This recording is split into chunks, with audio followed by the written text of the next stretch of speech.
Relations remain strained between Ivory Coast and Mali. On Sunday, 2 months after 49 Ivorian soldiers were arrested in Bamako, a source close to the Ivorian presidency accused Mali of hostage-taking after its neighbor laid out conditions for the release of the soldiers.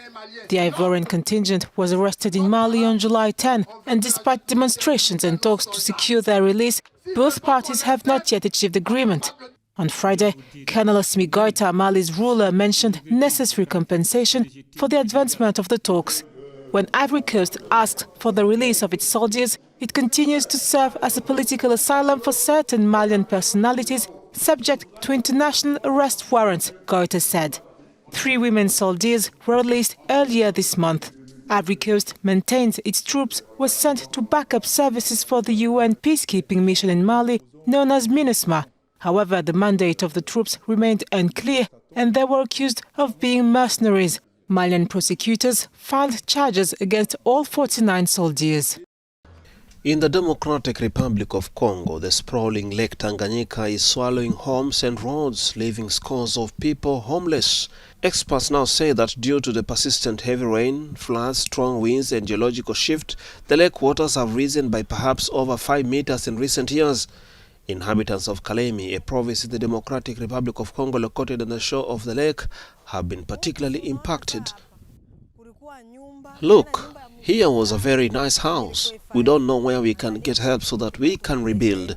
Look at this all closely. We are living through a nightmare. Tanganyika has destroyed us all. We had a lot of houses around here that were even housing some of these refugees. They now have no place to go. Dozens have lost their homes or plot of land. Many have been forced to find shelter elsewhere, including in local schools and churches.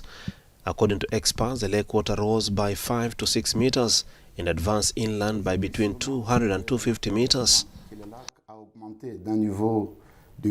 Lake Tanganyika has risen to a level of more or less 5 to 6 meters in height, and in terms of advancing inland towards the continent, we are now at around 200 to 250 meters, as observed during 3 years. In general, this has been caused by climate change, atmospheric disturbance, and problems related to geology.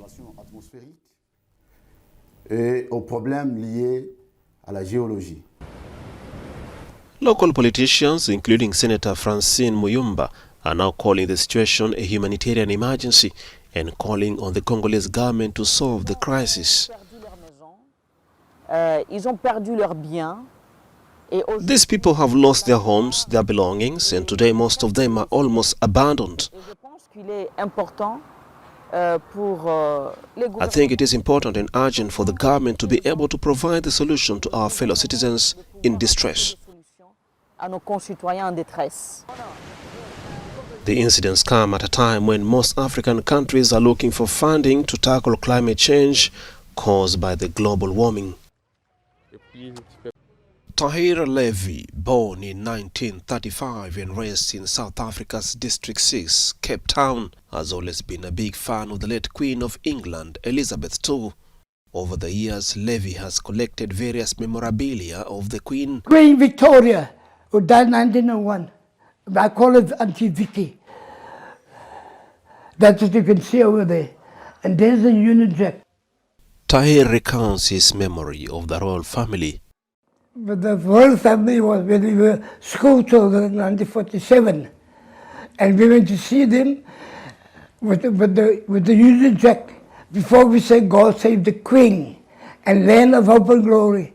And she stopped right in front of me. And I looked at her.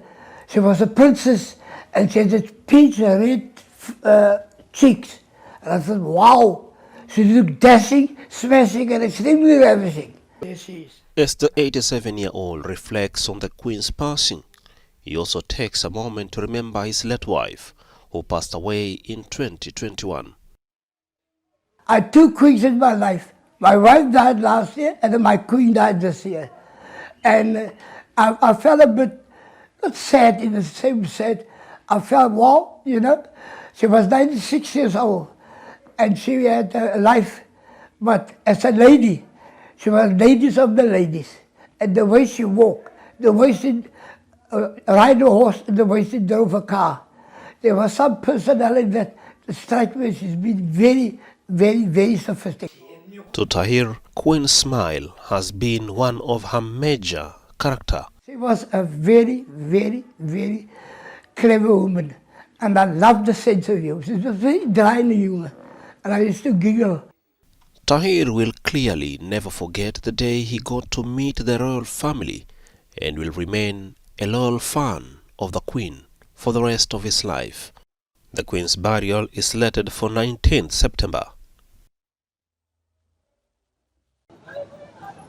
Just like the rest of the world, Ugandan media is also held up covering up the burial of Queen Elizabeth II.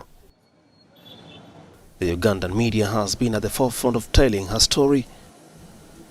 For instance, this Uganda's newspaper, The New Vision, has been carrying front-page stories remembering the Queen's visit to the country.